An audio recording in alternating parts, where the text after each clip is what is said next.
right, welcome to another episode of The Blind View here on Rumble. This is Valentine's week. I don't know if we're going to cover anything Valentine related, though.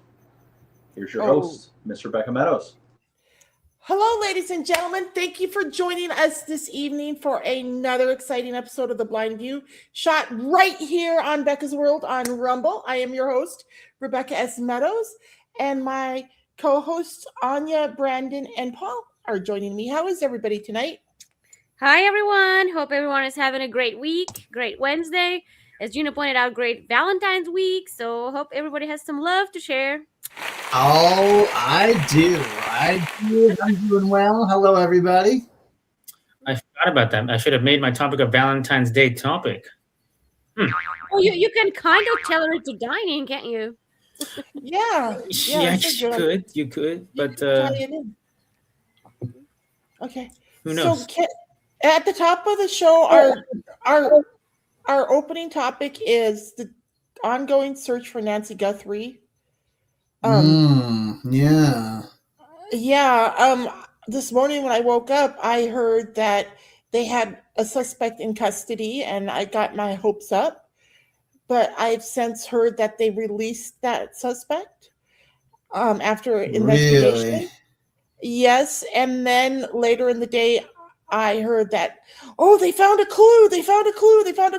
More after the commercial break, So then I waited to see what the clue was, and they apparently found a glove. I believe they said it was a black glove about 3/4 of a mile from Nancy Guthrie's home, and they think the glove may be somehow involved. So they're currently testing it. But there's no sign of Nancy Guthrie yet from what I last heard, which is good news on the one hand, Well, what I don't understand though is, really just how this whole thing is even possible. I mean, it's just crazy. I mean, with all the people with doorbell cams and street light cams and there's cameras everywhere now. Everybody's got a camera on their phone.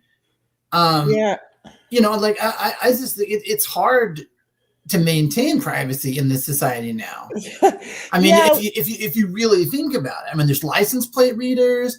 I mean, it's like, man, how can it be this difficult? Well, it's possible that the authorities actually have a lot more valid information than what they're sharing with the public. They may be holding their cards close to their chest because, like you're pointing out, it seems unrealistic that they don't have better information than this, right? And so and to your point, I did hear a sheriff say I think this was yesterday, he was being questioned, and he did say, yeah, I'm not going to get into that. So yeah, I think there are certain things they are not divulging right now. They don't want to give stuff away that will help the kidnappers evade them, you know what I mean?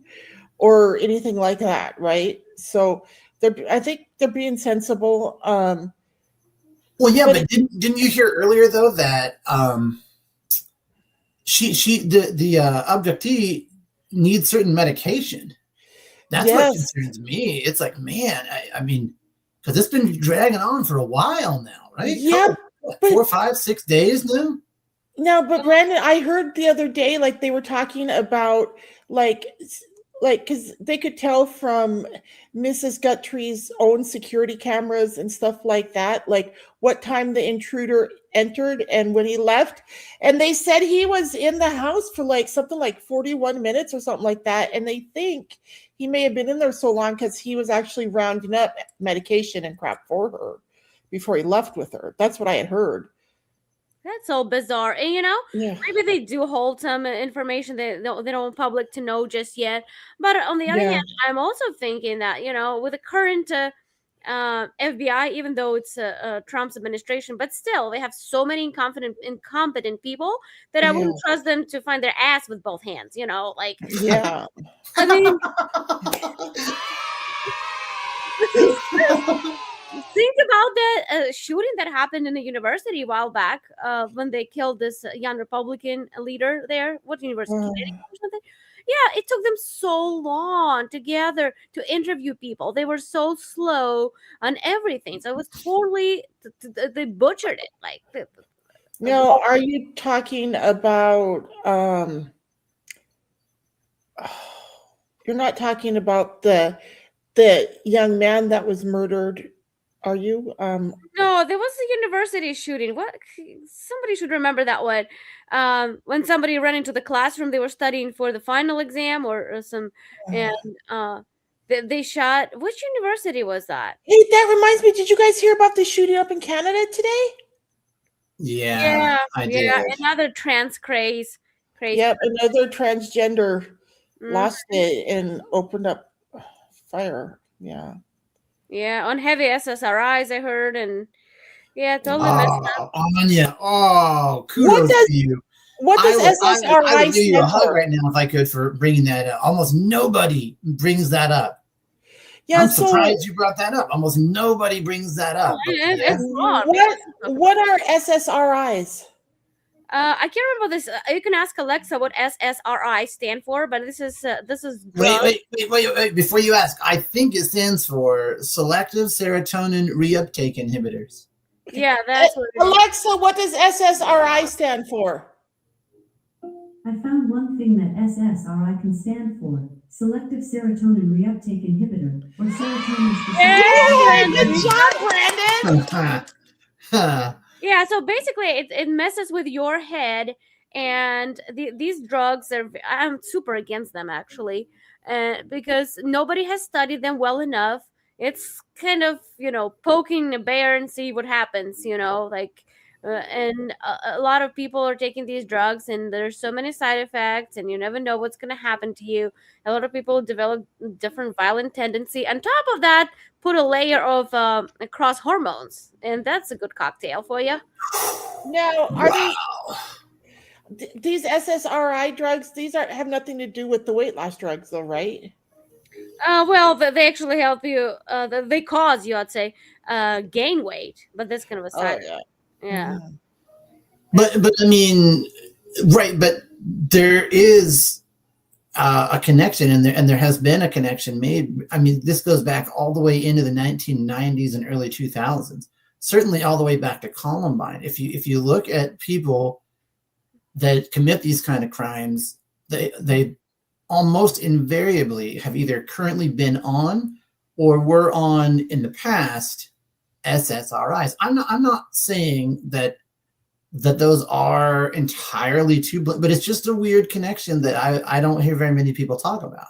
Well, you're not the only one who notices it. It's very common. People just don't want to talk about it because they don't want to be called transphobic or something. So are SSRI drugs specifically only for transgenders, or do like antidepressants and these other drugs like for ADHD and stuff? Do any of these drugs fall into the same category? Yes, they're called so-called antidepressants, and they're prescribed by anybody, just like Halloween candy. Yeah, you give them out, and whether you need them or not, and it's really heavy messes with your brain.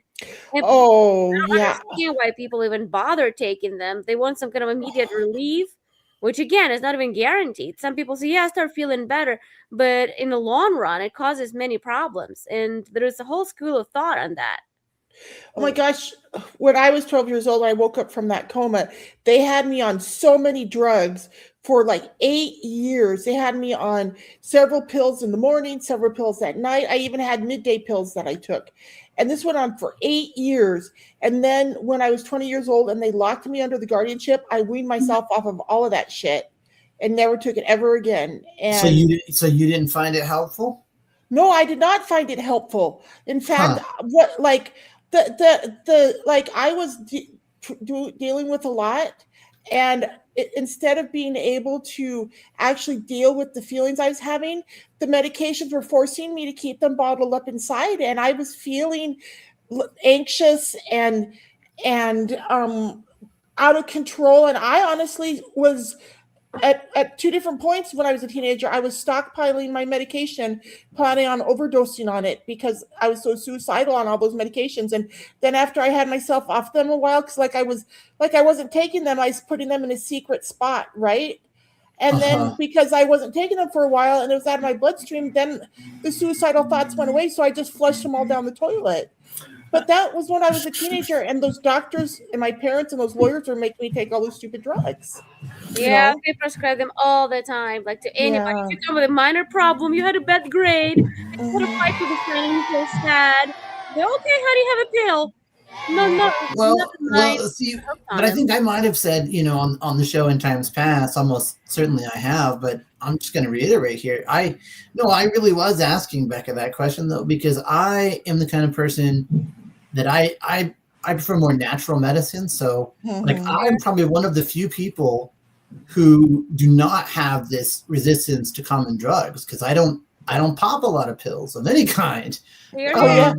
And so, but for people that do, I mean, this stuff is supposed to help. But like I've heard my father-in-law, who's elderly, and he also says, like, I don't know, they give me all this damn medication and shit doesn't help at all. I'm like, how can that be? What? These people make over $100,000 a year. I mean, why not just give people placebos then? I mean, I don't get it. What they need to do is instead of giving people pills to pop, they need to help them find alternative methods to deal with their pain or anxiety or depression or whatever they're dealing with, right? That's what I decided to do when I weaned myself off of all those drugs when I was 20. I thought, screw this. I'm going to find alternative ways to deal with what I'm dealing with. And that's what I've done.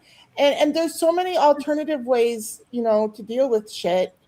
And I think if doctors would steer their patients towards like homeopathic alternatives, stuff that's not as invasive and not chemically like created like a lot of these drugs are, I just feel like people would be a lot better off. I know I have been. Well, I think that I don't know. I think some people need them, but I don't know. Because like I've had this acquaintance of mine tell me, like, listen, Brandon, my brain does not regulate neurochemicals the way that yours does. It just, correct. That's a lie. It doesn't. That's a lie. That's a lie. lie. Do you think that's untrue? I think it's completely untrue. What is the balance? They believe it. Tell me, what is the balance? Is there is there a chart that shows what the balance is? I think there are actually medical. I think there are actually medical charts that show things like serotonin levels and that kind of a thing. And so I do think that a lot of these can be helpful. Now it's very person dependent, individual dependent. But to what y'all are saying, there's a lot of evidence, especially after COVID happened, how a lot of people, while they like remote work and while I think it should be granted to some people, there's a lot of evidence that shows, hey, remote work is not great for people. They need to be in the office. They need to go do something. They need the personal contact. They need that contact. And it's all sides of the aisle saying that, from the hardcore left to the hardcore right saying that. So I do think that, to what you said, Becca, like there's a lot of doctors that prescribe different things, and sometimes they don't know kind of what they're just prescribing and if it's going to work. And with antidepressants, especially from what I've heard, and anxiety medicine, there's a lot of them, a lot of different companies making them, and some might work for you and some may not. So I do think they can be helpful, but I do also really believe that a lot of people could, I'm going to sound like the old man on the porch here, could get off their phones, could get off their social medias, could stop watching the news, and I think they'd be a lot happier. What's the applause? What's the applause? There's evidence that supports that too. Yeah, I think that's all I get. That's rude. I think it's just super common sense thing, the fewer chemicals in your body, the better it's for you. Like it's just common sense to think, right? I mean, our bodies need nutrients, our body needs food, like to nourish and blah, blah, blah. But obviously our bodies do not need all these chemicals that mess with our head. I think it's all just profitable crap that we're being used for. People become lifelong patients for the big pharma, and the fewer the better. The cleaner you are, the better. Yeah, well, right, and when we hear, like, I'll give one substantive fact, right? Like there were some of the drugs that they were using for MRSA staph infections, which apparently are no joke, were becoming less effective against that disease because the condition, I think that's a virus, and it was actually learning how to, negate the medication. Mm-hmm. And I mean, that stuff can kill you, I think. So, and they said it was because the medication was so overprescribed. I mean, that's crazy. Yeah, that is crazy. Crazy. You mentioned MRSA related staph infections. Is that like the MRSA related to the vaccines? No, this was before 2020. But apparently there's a type of staph infection called MRSA, and yeah, if you're not treated. Mesa. Yeah. Oh, yeah. So when I was in high school, my mom and my dad and all three of my little sisters and my uncle all worked at the nursing home, and they would come home from work talking about, how so-and-so got MRSA. You know what I mean? And MRSA is very highly infectious, and it's hard to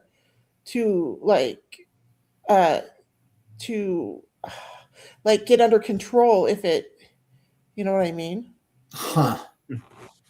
Well, but what I'm saying though is that these drug manufacturers, mm-hmm. I mean, I don't know, and kind of to Paul's point earlier, I don't give them a lot of leniency because it's like, okay, you can do a saliva test, a urine test, a hair test. There's all kinds of tests that you can do, and shouldn't that give you?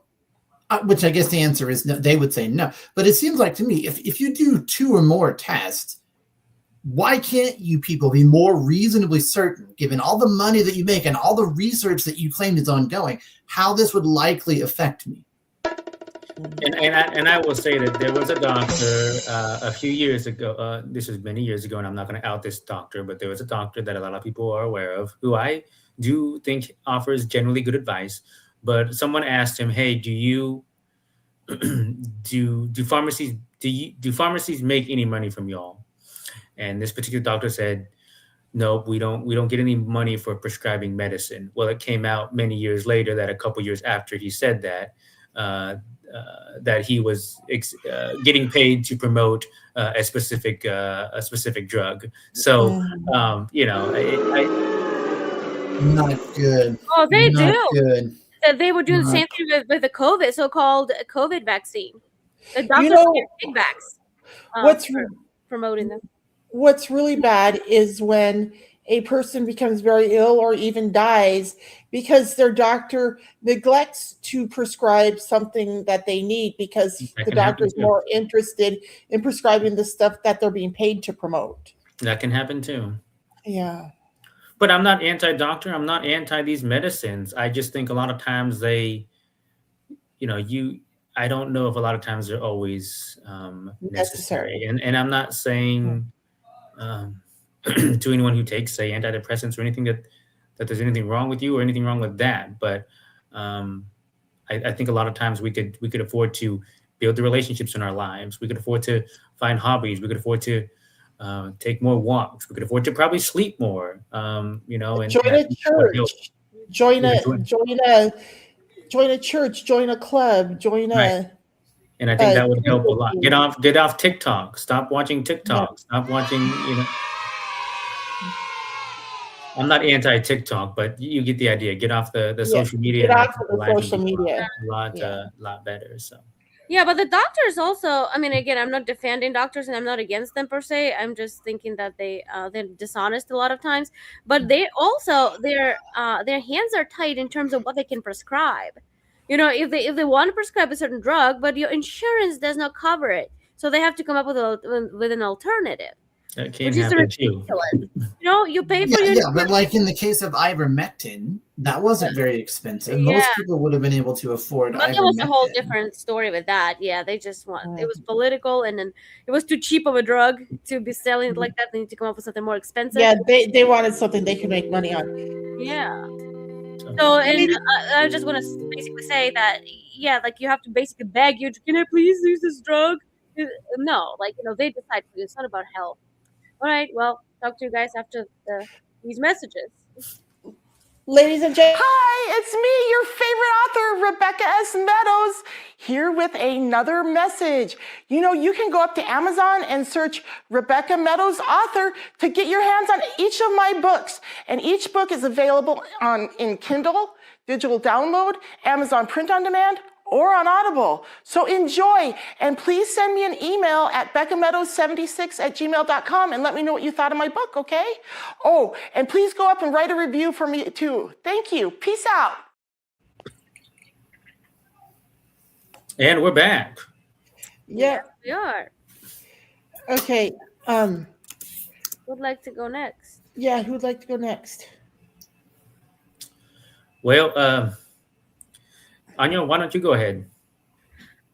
Okay, well, yeah, okay. Some people, I think that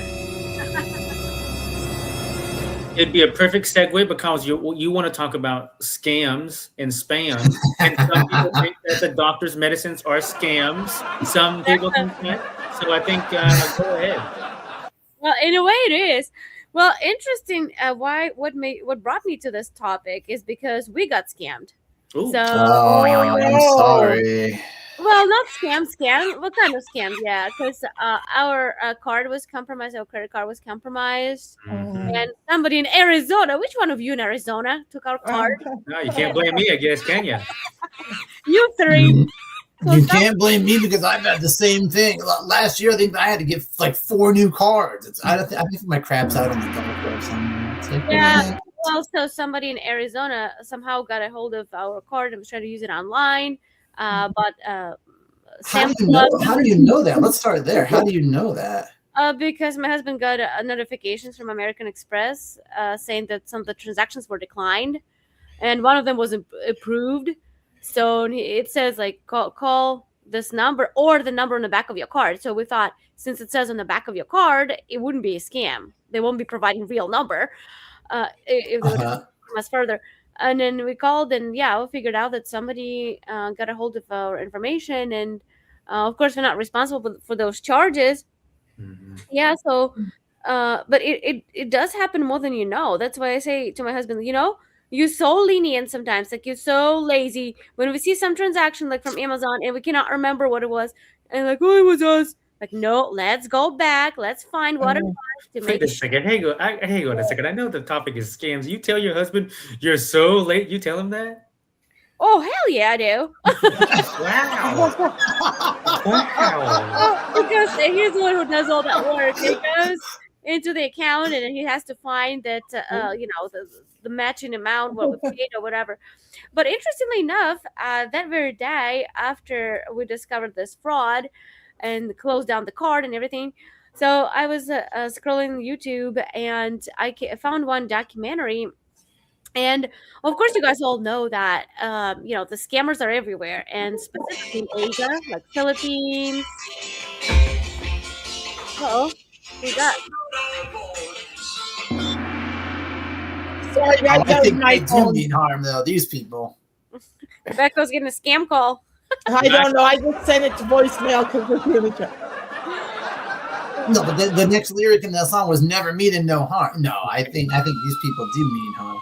That was good timing. Well, but interestingly, guys, what I discovered, I'll tell you very quick, and you tell me your thoughts on that. So I don't know how many of you knew this, but for me, it was kind of semi-new that there are the whole operating centers, and mainly ran by Chinese and some other people, Taiwanese, whatever, and a lot of them are located in South Asia, like Thailand, Yemen, like Cambodia, right? If I say correctly. So so they operate like actual scam center, and people and they not necessarily even hire people. That's what slavery of 21st century looks like. So they basically offer you a job, and people fall for it. Like they've been offered good pay, and they buy you a ticket, and you come there, and they bring you to this location, and you have no way of leaving, and they put you by the computer, and they make you scam others. They make you call, they make you set up different profiles, different accounts.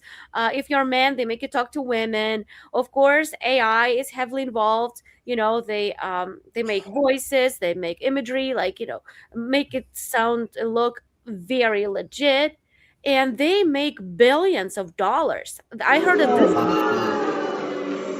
Wait, hang on a second. So if I'm a man, they make me talk to a woman. Is that what you're saying? Yeah, they'll make you talk to a woman, and if you don't know how to do it, they will make you do it anyway.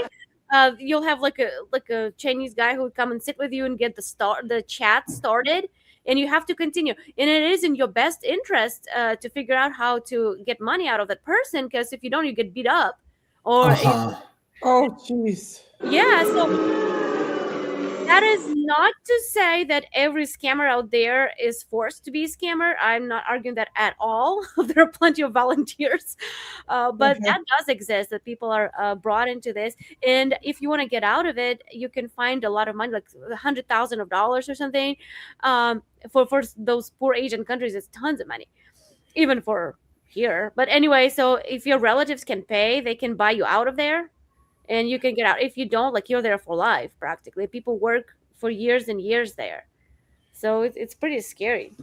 Well, and I'll tell you guys what I think is weird is and just so you know, Anya in particular, since you guys have unfortunately already been a victim of scams, sometimes I will get that alert, like what you mentioned. I think you guys got an alert. But sometimes I won't, and it'll just say like, oh, debit card charge made of da da da da, and it'll give the amount or whatever. And I'm like, wait a second, no, like no, that I didn't do that. That's my money, absolutely no. So, but it's like I don't know how they're able to. But they're sophisticated fuckers. I'm sorry. I have no leniency to these stupid shitheads at all. No, they're sophisticated. And it's like, I don't know, how are they just able to use my card to where my bank doesn't even flag it? I mean, fortunately, like you got the one where they did flag it, but I'm telling you right now, keep an eye on your accounts, because if you don't, some of them have been able to just charge stuff to my account. Now, I got the money back, sure, but it's annoying because like my bank's perspective is like, oh, sorry, man, we'll send you a new card. Like, it happens every day, all the time. Like, we'll send you a new card. And I've asked them, like, how are they able to do this? And the bank's like, oh, well, we don't know. There's a multiplicity of ways. We didn't. There is. Like, we'll give you your money back, and we'll send you a new card. Sorry it happened. Yeah, but here, not in every country they'll give you money back. Not every bank is that, like in America, though. I guess. But, I mean, here in America, no, we have a zero liability for purchases that we did not make. Well, what happened with me? I've exercised that. What happened with me when I was, because it did happen to me. Can I say one thing, you guys, about this? What? Just to shed some light on this of why I think it is so prevalent in America. Because the big banks get to write it off at the end of the year. Yeah. They get to, and that comes from taxpayer money, so they don't care. I don't think they have a very big incentive to stop more fraud if they're just getting paid, at the end of the year by the federal government. Yeah. Well, this kind of thing did happen to me, and it was not fun to deal with. And what they was doing is I buy on eBay a lot and use PayPal a lot. And what they was doing is they was taking, say, $20 here or there, and I'd be like, oh yeah, I spent $20 on headphones. I spent $20 on Milky Ways or whatever I spent $20 on. That's a very expensive Milky Way, and so they'll just start taking $20 here or there, and then what they'll do is they'll start doing it more frequently. And what mine was showing when I called the bank, it was showing like a name and then a number. So it'd be like Nick 72, Rachel 45. And I didn't get any knocks on the door like that when I was scammed locally, but I did have to call the bank, and they had to give me my money back, which was a very scary thing because I had rent due, and luckily I had other money coming in from individuals, and so I was able to kind of make it work. But I had rent due, so it was a very kind of scary time. But I lost quite a bit of money. So I have no sympathy, empathy, or anything like that for scammers at all. Yeah, I don't either. No, like that's why I gave that disclaimer that a lot of them are volunteer scammers and they're assholes. But there is that business that exists, so people are forced to do that to survive. I have watched a lot of scam baiting on YouTube, so I'm not gonna say I'm an expert on it by any means, but scam baiting, for those who may not know what it is, it's people who will call scammers or get calls from scammers, and they'll bait them, and they'll find ways to kind of see how their operation is. It's a whole genre of videos that you can watch on YouTube. So I do that a lot, and it's really interesting to see kind of how their operations work, because it isn't just, oh, let's just scam people. I mean, there's a science behind doing it, and a lot of times they are told, those in the call centers, they are told to scam Americans, specifically Americans, Australians, the United Kingdom individuals. That was my Australian accent there. But they're told to scam these 3 specific countries, because what they're told is that we have a lot of money, and if you scam someone, say, out of $20,000, oh, don't worry, they'll be able to get that back. Don't worry, they have more than us, so don't worry, you can scam them, and they're not going to be hurt by that. And so that's what they tell the people that work there. And yes, they make millions of dollars a quarter. And like you were saying, Anya, a lot of times the people that are even scamming, they never see that amount of money. Oh, and no, they were little. What upsets a lot of people is a lot of them are in parts of India, and I wanted to be careful when saying that, because I'm not saying in any way that Indians are all that way. As a matter of fact, they all get mad because legitimate Indian people who are working for their money and not scamming, they get mad because all the scammers that you hear, or a lot of them, are Indian.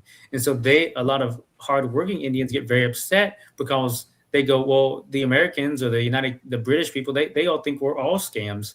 And it's really only it is a big number, but from what I heard, it's about 20% of people that are working do that, or are in that industry, if you want to call it. And so a lot of people over there are very, very hardworking, very, very, very friendly, and are very angry with the scammers because they make all of them look bad. Yeah. Yeah, and I heard this industry took a big jump forward during the COVID time. Oh, yeah. Yeah. So in all these, like in Thailand, the border of Thailand and Yemen, I believe I said correctly. I think it's Yemen. Yeah. That's when they built all those like whole like complexes, like small towns, even with Starbucks and McDonald's and all that stuff. And then they have all these centers where they keep people by the computers like up to 16 or 18 hours a day, and make them work to death, And I don't know if I said this before, but they say this industry has become so lucrative, like it outpaced drug industry and sex industry. Well, another lucrative industry that I've heard about that's not so above the table is panhandling. Have you guys heard about how much money panhandlers make? Oh, yeah. I've heard they make a lot. I don't know if they really do. I don't think that much as these industries, but it's a whole nother business too. Yeah. Well, I mean, we definitely do have a homelessness problem here in Phoenix. But that's not only about I think what Becca is talking about, it's people who are pretending to be homeless and they just work in the streets, or they're being forced also to work in the streets. I know we had those problems in Russia when they would drug children and like little babies, and supposed mom would go with the baby and ask for some baby needs surgery and please give us some money, beg in the subway, train. Yeah, but you don't know though. It does. It makes it hard to know, like legitimate people with legitimate needs versus people that the whole operation is a sham. Yeah, but how do you tell apart? That's what I'm saying. That's it's hard to, and that's why I have a policy of I don't give money. You know, if I'm going to help somebody like that, like I might buy you a burger, buy you a coffee, something. I'm not just gonna. I'm not going to just straight up give you money. Like, Yeah, I no. don't do even that. I don't do even that. When I lived in Missoula, before I met my husband, well, before I married him, I lived in the Lower Rattlesnake. I used to walk a couple blocks down to Broadway, which is a main street, and I'd walk along Broadway, either to the McDonald's right there, or there were like 3 different restaurants there. There was a McDonald's and a Dairy Queen, and then like a restaurant that you could go in and sit down and dine at, right? And a lot of times when I would be walking down there to have lunch, because the on-ramp and the off-ramp to the interstate were right there along Gilbert Road, when I would walk down, I'd meet homeless people with signs and stuff. And of course, they'd hit me up for some money. And I'd say to them, well, I won't give you cash, but I'm going over to this restaurant to grab a bite to eat. Can I get you food from this restaurant? And I'd take their order and I'd bring food back to them. And I always felt a lot better about that. I agree with that. I subscribe to that line of thinking. Mm-hmm. Yeah, but a lot of times they don't need that food. They need money for drugs. I know, Yeah. but it's an option that people can do. A lot of times people don't have time to go buy them food. A lot of times people are just driving by and all they have is to stop and give them cash, you know. But if they do have time to swing through a McDonald's and grab them food instead of cash, I feel like it's a better alternative. Well, it's going to sound a little mean, but I have to say this. You guys know there is a sign in the national parks that it says, do not feed animals because they'll forget how to hunt.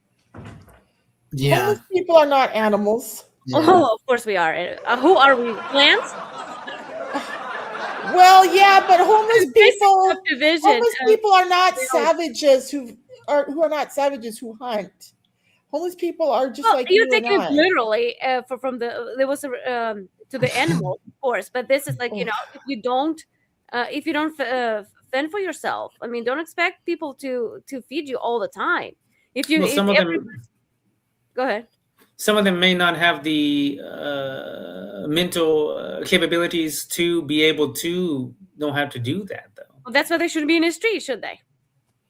Yeah, but you know why they're in the street? Because my understanding is there was a time when they weren't on the streets, and the reason they're on the streets now is because the insane asylums got shut down, the mental institutions got shut down, and all of that. And that's what I've heard. That's pretty why scary they're all stuff. on the streets. Yeah. So now I will say, you know, you go to a big city such as San Francisco. I've been there a handful of times, and you see a lot of people, you know, saying things like, hey, I need a couple dollars to get home, or you'll see people walking up and down the train. Hey, I need some money for me and my daughter to have dinner. I'd sure appreciate if you give me some. And, you know, people give them a nickel there or a dime there or, you know, a couple dollars there. And yeah, they could make a lot of money if that's what they do. And I went to what was it? I went to a place in Southern California, and there was someone who had a sign that said, need money for pot. And the person that I was with said, yep, don't worry, Paul. Somebody will give it to him. I said, okay, fair enough. At least they're honest. Yeah, well, it appears, yeah, it's nice, but, you know, mercy to the criminals. A lot of them are criminally insane, you know. Mercy to the criminals is cruelty to the public. I mean, we can't allow that. We can't. Yeah, I agree.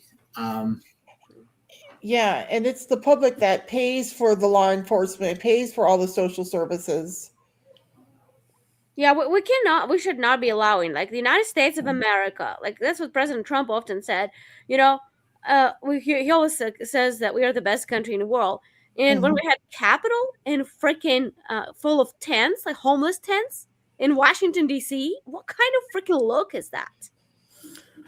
Well, I think what I will say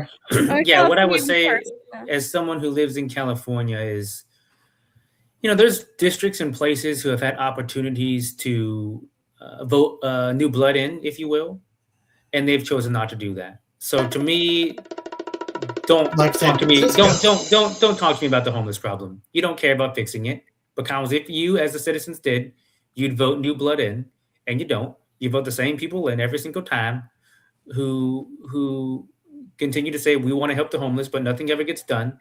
So to me, I don't want to hear about it. I don't want to hear people complain about it because y'all voted for the same people. So don't complain. Yeah. So, ladies and gentlemen, we'll be right back. Stay with us. Hey, everybody, are you enjoying the show? Are you enjoying the books? Are you enjoying everything we're doing here at Blue Butterfly Enterprises? If so, go up to bluebutterflyenterprises.com and check out our store and buy some of our memorabilia. Wouldn't it be cool to have a Becca's World hat or t-shirt or coffee mug or bumper sticker for your car? I'm going to get one for my car when I get a car that I can drive. Go ahead, Becca. I'm sorry. I like that commercial a lot. I actually do too. That's one we just recently. Yeah, I didn't know that you guys had a story. Oh yeah, we've got a store up there and lots of cool Becca's World stuff up there. So I think our viewers should go check it out. Sure. And who do we go next to, Paul or Brandon? You guys want to talk about meat or dining? I think they're complementary. So Well, if you want to talk Paul first, and then I'll second. No. I think meat is more important than my topic. No, listen. Oh yes, let's talk about meat. Well, let's do a little bit, okay? Because I myself do prefer grass-fed and grass-finished beef. But you might be a little surprised at how hard it is to come by that stuff. I mean, especially if you're dining out. In fact, the only place that I know that ever did it like large scale on, at a national level was Carl's Jr. So shout out to Carl's Jr. But alas, they took that burger away, though. I don't think that it sold very well, which I think is a shame. They used to call it the all-natural burger. I don't know if you guys ever remember that. But it was made with grass-fed and grass-finished beef, and I really liked it. I was hopeful that more people would do that, kind of like how now we're hearing that a lot of the restaurants are going to use better oils. Like I'm really happy with what RFK Jr. is doing for the food pyramid and Brooke Rollins as well and the USDA. So better oils are necessary, but you know what? It also is necessary is if they would change their oil. Okay, when you go to a restaurant, you get some French fries, and it tastes like bad oil. That is unacceptable. I agree. I agree. I really think RFK is doing some really good things, but I want to say one thing that happened that Michelle Obama did when she was first lady that I thought was really good was when she made it so McDonald's offers fruit along with as an alternative to fries. Okay, here's the thing. So my sister and I was talking about this, or one of my siblings was talking about this, and she didn't agree with the RFK Jr. She had questions about RFK rearranging the pyramid, and I understand that. I don't know if I agree with everything either myself, but to your point with what Michelle Obama did, yes, she did allow or have McDonald's sell fruit with their fries. But what she also did, and there needs to be some sort of compromise, and I don't have the answer, so I'm not going to pretend like I do, is that she would have the lunches, you'd get your school lunch, and then there'd be like raw jicama in there. And ain't no kid, hardly any adults for that matter, are going to eat raw jicama. And so what was happening was all these people, they wasn't buying the food because it was so healthy and didn't taste great. And I think that's what happened a lot with the grass-fed beef, the turkey burger from Carl's Jr., a lot of these things Michelle Obama wanted implemented, and they got implemented, and they didn't sell well. And so that's why they took them off the menu. Yeah, but I would push back though, because I think people are too indoctrinated into salt, sugar, fat. Just way too indoctrinated, because if you have a cow or even a portion of a cow butchered, I mean, cows are supposed to eat grass. I'm traditional like that. I don't. Yeah. I do and the agree same with thing that. with chickens. We hear about, a lot of people treat chickens horribly, battery chickens and whatnot. Mhm. They take the chicken that they're gonna use for your meal, and there's 3 or 4 dead chickens right underneath it. They all stampede each other. And did I tell you guys did I tell you guys, speaking of chicken, did I tell you guys that there's a chicken coop on the property that we just signed on up north? Oh wow! oh, Congratulations. hey. So I might actually, I mean, I don't know how old the chicken coop is, but my boyfriend did say there's a chicken coop on the property. And so I might see if we can fix the chicken coop up and clean it out and put chickens in it so we have fresh eggs. I think chickens are dirty birds, but you ought to let them eat grass and bugs. That's what chickens should eat. When I lived in Missoula, I knew at least 3 different families that went and bought chicken coops, and up there, I thought, why are you guys doing that? Because I think it'd be hard to keep the chickens from freezing to death up there. But here, I think it'll be a lot easier. Yeah, but it's a lot of work if you're willing to take on that task. Right. Clean it and feed them. And they can be. But I would go ahead. I definitely am going to think about and do some research before I just go buy, before I fill the chicken coop up, because I don't want to wind up committing to something that's way more work than we want to do, but it could save you some money though, both in terms of eggs and meat if you eat chicken a lot. Yeah, especially I love to eat chickens and I really love eggs. So we could eat their eggs until we get tired of eggs, and then we could eat the chickens. Make sure though, I mean, I hate to say it this way, but if you're gonna kill a chicken, make sure you kind of do it. You don't want to do it too late, because if you kill a chicken that's too old, the meat will be super tough, and you'll have to put it in, say, chicken soup. You won't be able to eat that like you would, say, fried chicken or baked chicken. You'd have to really boil the heck out of it. So what is the proper age to kill a chicken then? You'd want to do more research. I'm not a farmer, but what I can tell you is I used to work with a farmer who unfortunately passed away a couple of years ago, and he would always say, don't ever kill a chicken, or if you're going to eat a chicken that's really old, you're going to have to use it for soup, because that meat's going to be tougher than you want. So you'll have to do more research on that, but that's the only advice I can really give. What I will go say back to the previous discussion is I don't think anyone is denying that America needs to eat healthier. I just don't know really what all the solution is. I mean, the solution obviously is moderation, but how we get there, I don't know the answer to that, because I had someone that I was talking to one time who made, I believe he or she made a cereal, or they knew how to make a cereal healthier. And they went to Kellogg's to kind of discuss that with them, and Kellogg's wouldn't even hear them.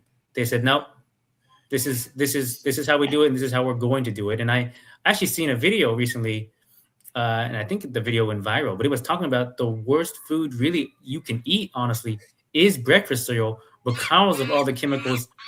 Oh yeah. Because of all the chemicals inside that breakfast cereal. See, and that's what I'm saying. They don't have to be there. So you guys know, so there are places that seem like they're trying to offer some healthier alternatives when it comes to fast food, like this place called Salad and Go that I've been to, right? But the thing is, I've been to Salad and Go 1 or 2 times, and every time I go there, I don't like what I get. And I feel like if I could read the menu, I could look through their options and probably pick a salad that would be more to my liking. But every time I go, I pick a different salad, and I just don't like anything that I've had so far. Well, that is the tricky part of making something, and you can do it, of making something taste good and making something healthy at the same time. Making something healthy at the same time. And I think to make unhealthy food is cheaper, I think, because when you pay for a grass-fed burger from, say, Carl's Jr., that's more expensive than the regular burger. So it's hard, but that kind of does lead me in. For too much longer. Thank you, Brooke Rollins. Thank you, RFK. But no, they still find ways to mess with it, I'm pretty sure. But what I will say say is something about this. The cheapest food I ever found was when I decided to do a juice fast. Do you know why? Why? Because you ain't eating. Well, not just you're not really eating. Expensive. No, because when you get fruit and vegetables that you are juicing, it doesn't really matter, like it's being pulverized. So you're not sitting there going, oh, I need the freshest banana. I need the freshest, apples. Like, so you can go to lots of these smaller grocery stores or different, markets where you can get deals on stuff that they're trying to get rid of. Correct. Before they just throw them out. Are you saying when you juice, it's okay to use fruits and vegetables that are about to turn? I'm not saying rancid. I'm saying, what stores consider, what they can sell versus, some other places where it's like, okay, here, this particular like cucumbers or whatever. Oh, these are not as good, right? But juicing. I saved a lot of money juicing. Like I was just constant, and you lose a lot of weight too. Yeah, maybe I should work on that. That's not the diet I would ever pick, but I tried juicing one time, but it was just too complicated as a blind woman. For one thing, I couldn't find any good juicing recipes, and I bought a machine, and I don't remember what happened with it, but the juicing thing just didn't work out for me. I think it was just too much work for a blind woman. Yeah, I don't see it. I'm not even into smoothies. When people say, "Oh, why don't you have a breakfast smoothie?" I like to eat my breakfast, not to drink my I breakfast. kind of agree with that. But to Becca's point, though, you guys, I don't eat enough fruits and vegetables. So I love like smoothies, and I'll even use like supplements and powders, and because I'm not like what Paul was saying. I'm not gonna eat spirulina. I'm not gonna eat. What's that one I really ate? I don't like spinach, but it's not spinach. You don't like broccoli? Kale. Oh my Lord, I am not. You don't like kale? No, absolutely not. No, I know though it's really healthy, but I am not going to eat. Well, I just can't do it. Have you tried it in Olive Garden? They have soup. It's with the sausage and kale, sausage kale soup. It's very popular. I just knew somebody that was cooking up kale, and they turned it into kale chips. But even while the kale was cooking up, I just no. Have you had it? Have you tasted it? Yeah, I tried a bite of a kale chip, and it's just too sour. It's too bitter. It's too. Back to what we was talking about. Don't you worry about maybe those supplements giving you issues down the road since they're not a natural quote unquote fruit or vegetable? No, because I use ones that are. Oh, okay. Yeah, whenever. So if like my wife found recently this place called Kaleidoscope Juice, and she was telling me about their menu. Now she did say, like you said, Paul, they are kind of pricey, but I thought, man, they're really using some good ingredients, so I might actually drink that. Oh, maybe I should check them out. Yeah, but you guys ever see what is written on the package of bread or cookies or something? Like most of the ingredients are not even recognized. Yeah, no, that is true. I was like, that's just crazy what we are eating. And my husband loves what is it, butter cake? No, yeah, butter cake. Is that the thing? Maybe, yeah, I've heard of butter cake. Pound cake. Thank you. Ooh, pound cake is good. Ooh, yeah. Oh yeah, but I love pound cake. Yeah, but he was like, let's buy some pound cake, and I was like, why is it called pound? So he explains to me, it's a pound of butter, pound of sugar, pound of flour, blah blah blah. So I don't like it because it's too fat. But regardless, so we come to the store, and then so like, okay, look at the list of the ingredients, and he lists off all the ingredients, and not a single one says butter. I was like, look, this is not a freaking pound cake. It is just a bunch of unpronounceable chemicals that they call themselves a pound cake. And I don't want to eat it. So did you get it, or did you make them one? Neither. Oh, wow. No, but like I'm just saying, there are hundreds of additives and preservatives, and there are hundreds of them. Wait, and so he went without pancakes? He went without pancakes? I find a better alternative. So okay, because I was very concerned about that. Yeah, I need to eat it too, but I try to eat kind of leaner food, so I don't want to pound. For sure, me too. Yeah, so If he really wants to, you can get a chocolate bar or something. Well, that's not the same as a pound cake. So let me just close by saying this, guys. ButcherBox. I am a ButcherBox subscriber, and they are one of the few options that will give you grass-fed and finished beef, and not only beef, but they'll give you seafood. Yeah. Do they deliver? Yeah. Yeah, they do. But now that's in contrast. Yes, I am going to name drop here. That the reason that I won't shop with Good Ranchers. Okay, I'm sorry, you guys, but if you don't offer grass-fed, grass-finished, I'm not so interested. That they're another popular one. So, but Is Good Ranchers though the one? Is Good Ranchers though the one that says that all their stuff is from America? Yeah, it is. the ones. Mm-hmm.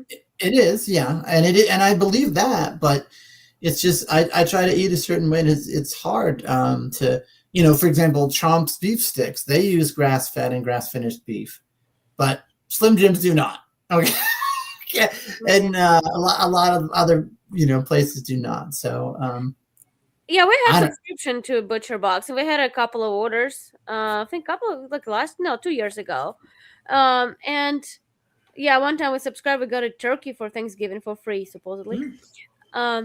Yeah, but you never know what exactly is coming. That's why I'm not a big box subscription fan.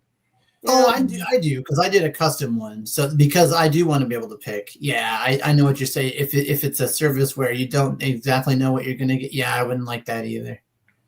Because it's like I'm not gonna pay my money for stuff that I won't even eat. I'm not doing that.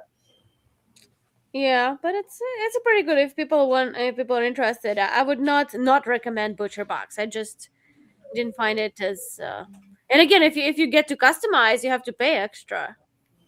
Otherwise, you get maybe. Well, that's how I remember it to be.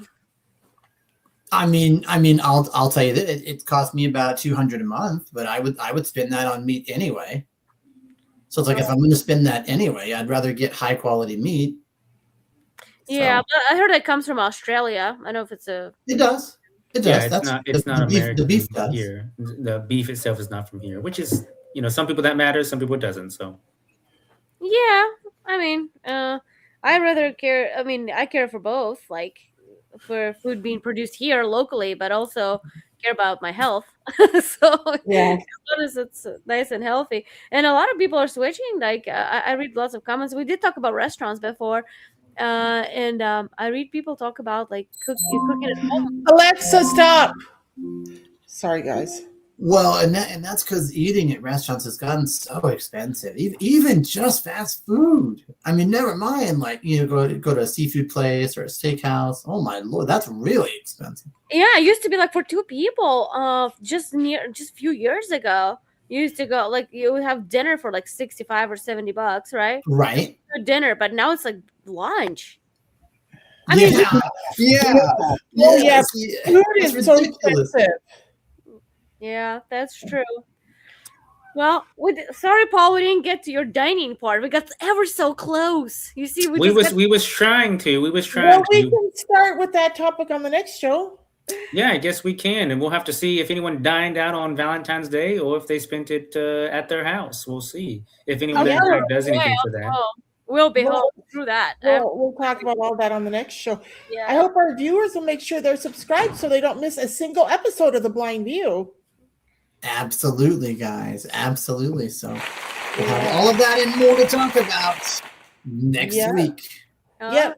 See you guys next week. See everybody next week. Thanks for joining us today. Bye-bye. Have a good evening. Have a great week, everybody. Peace out. Oh, and a great Valentine's Day, too.